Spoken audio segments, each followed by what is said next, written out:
एक बार किसी भक्त ने भगवान से पूछ लिया, महाराज आपके यहाँ कैसे अनूठी रीति है? आपने सकाम को अधिक सम्मान दे दिया और निष्काम को उतना नहीं। तो प्रभु ने मुस्कुरा कर कहा, भाई निष्काम केवल सेवा करना चाहते हैं, इसलिए मैं उन्हें अपना चरण देकर कह देता हूँ कि तुम्हें कुछ चाहिए नहीं, पर मुझे तुम्हारी सेवा चाहिए, इसलिए तुम मेरा सेवा करो। तो भक्त ने कहा, प्रभु लेकिन सकाम को इतना सम्मान क्यों देते हैं? तो भगवान ने कहा, भाई ऐसा है, सत्य बात तो यह है कि सकाम लोग मेरा जितना यश बढ़ाते हैं उतना निष्काम नहीं बढ़ाते हैं। क्योंकि जब लोग निष्काम भक्त को देखते हैं तब वो कहते हैं कि ये तो निष्काम है, इन्हें कुछ नहीं चाहिए। पर जब सकाम भक्त को देखते हैं तो लोग यही कहते हैं कि धन्य है भगवान कि सकाम को भी स्वीकार करते हैं।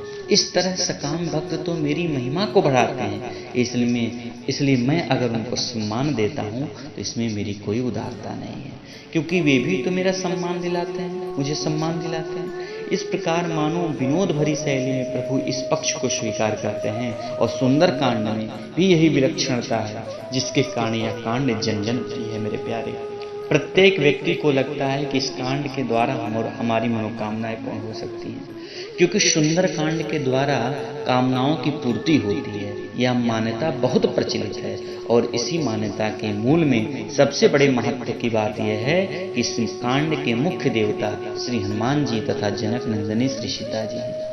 सुंदर कांड के केंद्र में जनक नंदिनी श्री सीता जी हैं और इस केंद्र से संबंध वे श्री हनुमान जी हैं, जिनकी भूमिका इसमें सबसे अधिक विस्तृत है।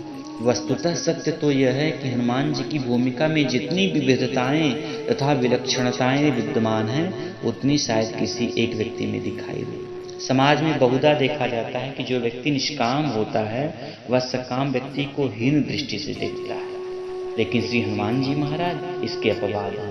उपनिषद में प्रसंग आता है कि एक बार जब हनुमान जी से पूछा गया कि व्यक्ति को सकाम रहना चाहिए कि निष्काम, तो हनुमान जी ने जो निर्णय दिया वह बहुत बड़ा आनंददायक है। हनुमान जी ने कहा, भाई ऐसा है, हमारे प्रभु से कुछ मांगना मुझे अच्छा नहीं लगता, इसलिए मैं यही कहूँगा कि मेरे प्रभु से कोई कुछ ना मांगे। तो महाराज इसका अर्थ है कि आप चाहते हैं कि कोई व्यक्ति कुछ ना मांगे? तो महाराज इसका अर्थ क्या है, प्रत्येक व्यक्ति निष्काम बन जाए? तो हनुमान जी ने कहा, बिल्कुल नहीं, मैं यह नहीं चाहूँगा कि सभी लोग निष्काम बनने की चेष्टा करें। मैं तो केवल यही चाहता हूँ कि लोगों के मन में जो कामना हो वह मुझसे कहे।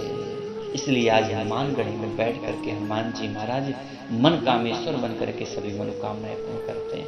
वहाँ जाकर के हर व्यक्ति हनुमान जी से मांगता है, ना कि राम जी से मांगता है। क्योंकि हनुमान जी से जब व्यक्ति मांगता है तो हनुमान जी जा करके गुहार लगाते हैं ठाकुर जी से। तो कहने का भाव यह है कि स्वयं उन्होंने कहा कि जो अगर किसी को कुछ मांगना भी हो तो वह मुझसे कहे, क्योंकि मैंने तो यही व्रत लिया है कि जो भी राम भक्त होंगे मैं उनकी कामनाओं को पूरा करूंगा। इस प्रकार से हनुमान जी की यह बड़ी विलक्षण भूमिका है कि वे स्वयं वैराग्यवान और त्यागी होते हुए भी सुग्रीव को भगवान राज्य और दोनों की प्राप्ति कराते हैं। मेरे प्यारे, गोस्वामी जी हनुमान चालीसा में कहते भी हैं कि तुम उपकार सुग्रीव की ना और राम मिलाए राजपति न। ठीक इसी प्रकार से तुम्हारो मंत्र विभीषण माना और लंकेश्वर भय सब जग जाना। हनुमान जी लंका में जाकर विभीषण को भगवान राम के पास आने का निमंत्रण देते हैं और भगवान की प्राप्ति के साथ साथ उन्हें लंका का राज्य दिला देते हैं। इस प्रकार सुंदरकांड के देवता श्री हनुमान जी यह व्रत लेकर के बैठे हैं कि राम भक्तों की कामनाओं को मैं पूर्ण करूंगा। इसलिए सकाम व्यक्ति की दृष्टि से इस कांड का महत्व अधिक हो जाता है, तो इसमें कोई आश्चर्य की बात नहीं मेरे प्यारे। और सुंदरकांड वाली चौपाई बड़ी प्रसिद्ध है, सभी लोग जानते हैं। और हमारे अनिल भैया तो बार बार अपने घर पर जो है हमें एक दो बार तो अयोध्या से लोगों को भेजा, और इस मंत्र के द्वारा इनका गृह प्रवेश भी हुआ था 24 घंटे का। दीन दयाल बिरद संभारी, मेरे साथ बोले दो, एक बार मेरे साथ बोले, दीन दयाल बिरद संभारी हरहु नाथ मम संकट हारी। दीन दयाल बिरद संभारी हरहु नाथ मम संकट भारी। तो क्योंकि व्यक्ति के जीवन में तो संकट तो आते ही रहते हैं, पर यह पंक्ति पढ़कर आश्वासन मिलता है और इसी प्रकार का आश्वासन देते हुए गोस्वामी जी हनुमान चालीसा में कहते हैं कि भूत पिशाच निकट नहीं आवे और महावीर जब नाम सुनावे। इन शब्दों के माध्यम से तुलसीदास जी व्यक्ति की साधारण से साधारण तथा बड़ी से बड़ी समस्याओं को हनुमान जी से जोड़ देना चाहते हैं। तुलसीदास जी इसके द्वारा यह बताना चाहते हैं कि हमें जीवन में निष्कामता का दम बना करके अपनी सकामता को हनुमान जी के साथ जोड़कर भगवान की दिशा में लगाने की चेष्टा करनी चाहिए। और सुंदरकांड में महान तत्व ज्ञान से लेकर के महाराज राज प्राप्ति, संकट से मुक्ति, पत्नी वियोग का निवारण आदि अनगिनत समस्याएं जो व्यक्ति के जीवन में आती हैं महाराज, उसका समाधान किया गया है।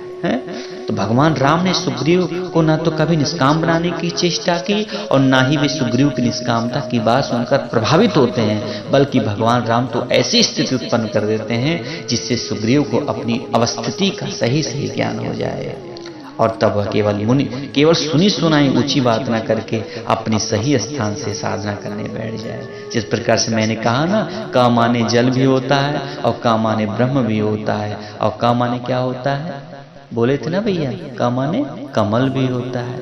तो सुग्रीव की स्थिति उस छोटे बालक की तरह है जिसने बड़ी कक्षा के विद्यार्थी से सुन लिया है का माने ब्रह्म होता है, तभी जाकर के भगवान से प्रार्थना करता है कि मैंने तो आपको मान लिया है, आप बहुत बड़े ज्ञानी हैं। ऐसे नहीं भगवान मिलते हैं मेरे प्यारे। अरे सुंदरकांड सभी कामनाओं की पूर्ति कराने वाला है और भी बहुत अच्छी अच्छी कथाएं हैं, इसके माध्यम से हम आपको कितनी बार बताएं अनिल भैया। लेकिन यह है कि आपका परिवार ऐसे श्रद्धालु बना रहे और आगे चलिए हम लोग जो है जामवंत की कथा है